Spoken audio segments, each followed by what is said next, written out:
Ladies and gentlemen, welcome to this very special edition of the Cross Media Café, which we call Holland's Finest. First of all, this event is organized by Media Perspectives and the Sound and Vision, which is the Dutch Institute for Media Culture, and it's all about innovation. And just a few moments to think, why is media tech so important? The media industry is always in change, and it's always driven by technological developments. This is not something new, but what is new that sometimes now we think that all this innovation is driven by a few Silicon Valley actors, and that other countries are just following their lead. And to be honest, this is not true. A lot of the media innovation is taking place in the tech that is underlying the media landscape. And everybody is, innovating. And a lot of this tech is coming from other countries. And the Netherlands is actually a very good one. Yeah. The two companies we have here now are really doing cutting-edge work. There are new developments, new technology, and they're applying it. We're delighted to have them here. Sezer Karaoglu, on my left, 3DUniversum, and Werner Helmich of Sudox. Let's see a video, and then we'll talk.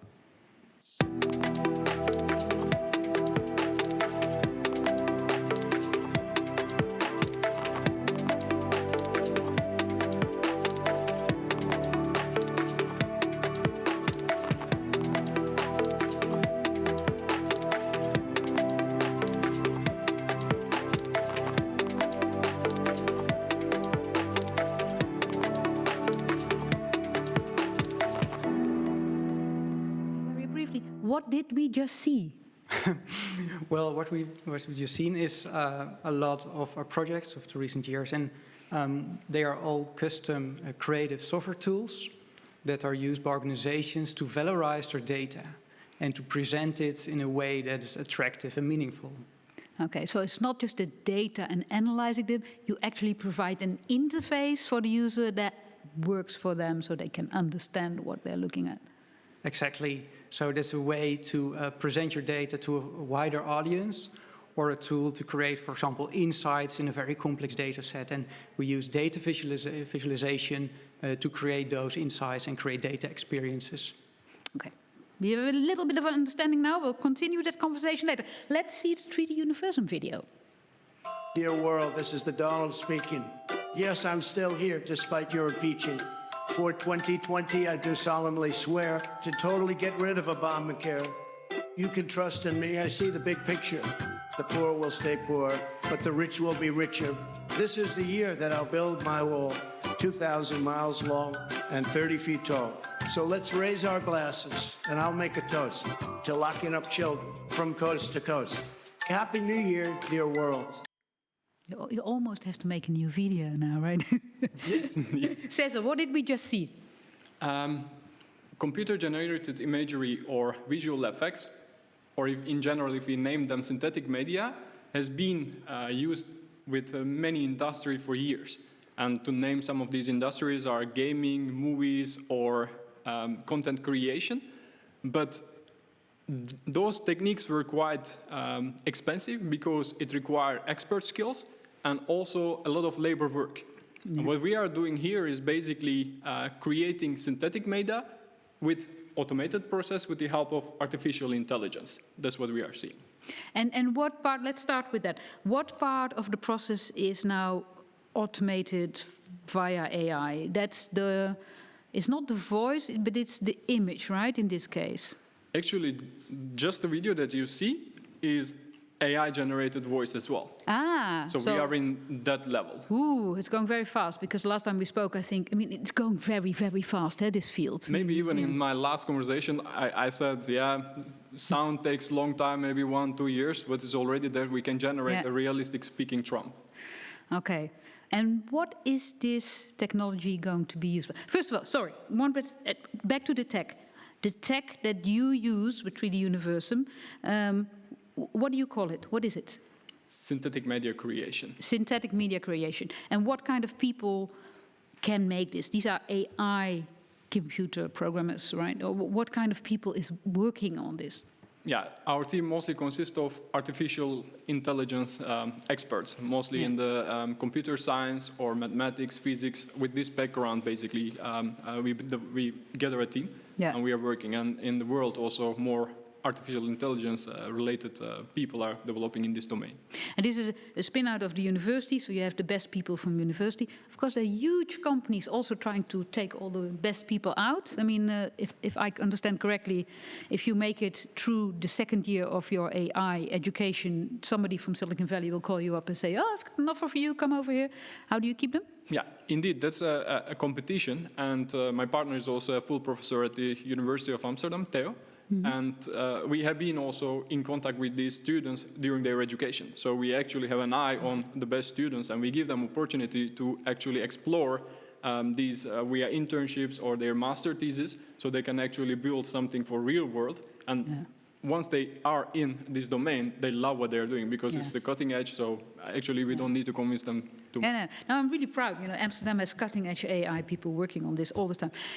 Just can you give an example what this can be used for? I mean, you already have big stories about this being used in, you know, having James Dean play in a movie to be made and so forth. But do you see other use? Exactly. So beside that, for fun or satirical reasons that these tools can be used, we believe in the future this technology is going to disrupt chatbots, where we are not going to be talking just with text, but we will see next generation of Siri with a human being talking, or your personal training on your phones.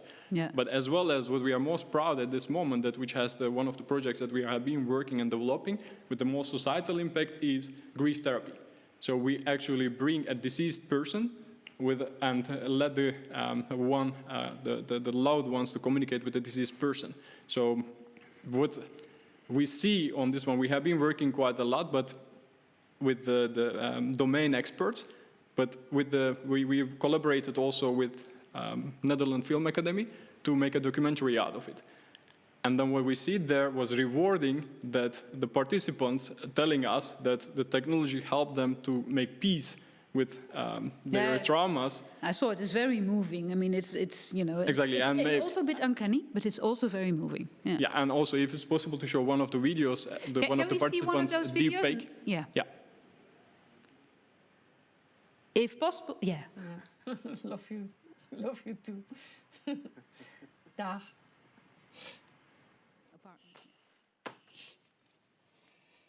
So here, they know everything is fake, but the emotions are real, and they still want to believe what they want to believe, actually. So that was something rewarding to see. Well, and obviously you're not the only one believing in an application like this, because I just read that Microsoft filed a patent on doing chats with deceased relatives. So saving up all they said and then generating a chat as if they were still.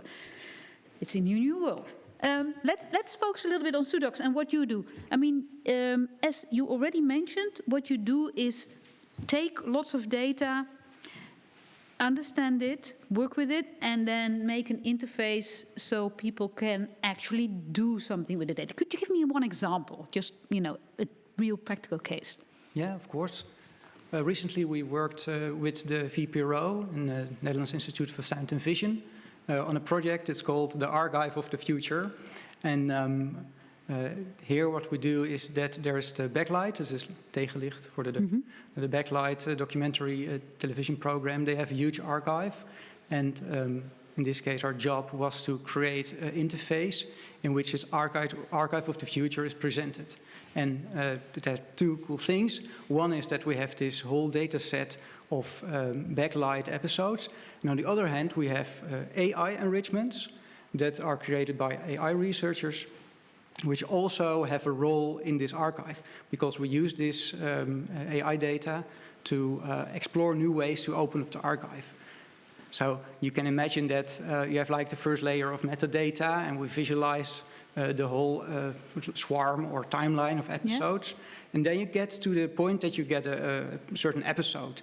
And all systems there stop, because then it's just a video. It's just a video, and that's actually boring. And what we can do is that you can get a full exploded view of the video. You get all the video segments completely annotated, so you can filter and search, for example, on certain topics or certain persons that are in the view.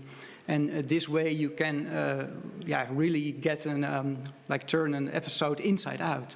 And that's really cool because you also can find related episodes. So if you found something where Facebook is mentioned in a certain scene, you can find other episodes and there are scenes in which Facebook is mentioned.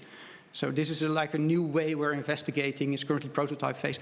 We're investigating how we can use this data and how we can visualize this data. So, and you say the archive of the future, but obviously the archive of the future can also be the basis of completely new generation of all kinds of media services. When you have this exploded view and all the video is broken apart, other people can put it back together in a different form, right? They can play with it. Exactly, yeah. I think playing with the data is one of the things we do with the interactive data visualizations, because, yeah, it makes it accessible for a lot of people, and it gives you like new insights. It gives you like the serendipity. So you are looking for subject A, but you start exploring, and often it's the visual exploration, and in the end you end up with like subject Z. That's completely different, and you spend half an hour in the data set browsing around. And yeah, that's and in the market of attention, that's a big thing. Well, this is the last question I can ask you. We have to almost wrap up. What is the international plan that you have? I mean, first of all, you want to have all the international talent here in Amsterdam to work on synthetic media, but where will 3DUniversum go with this? Well, we are already collaborating with tech giants in terms of co-developing such techniques for integrating the artificial humans or things. Who are you working with? I'm not sure if I can disclose their names. Some really big companies. Yes. Some really big companies, but that's why I know that the next generation of chatbots are actually going to be human beings that we will be communicating daily with them. And if we have time, actually, I would like to show one premiere of our technologies, what can be done, and how actually we can globally scale our businesses. And let's see the premiere. This is almost the last thing of this show. Yeah. Can we see the premiere now? Can we invite? Yeah, there we go. So maybe you can ask them question. Well, Mr. Rutte, what is the new plan? What are the new corona measures?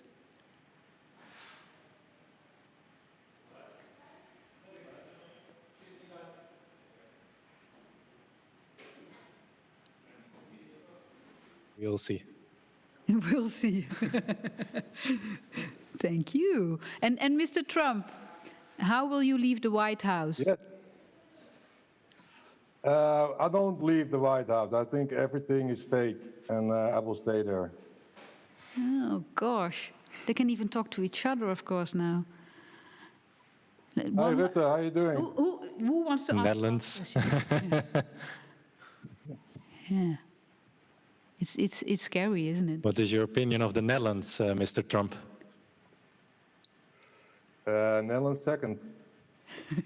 I will position the Netherlands second.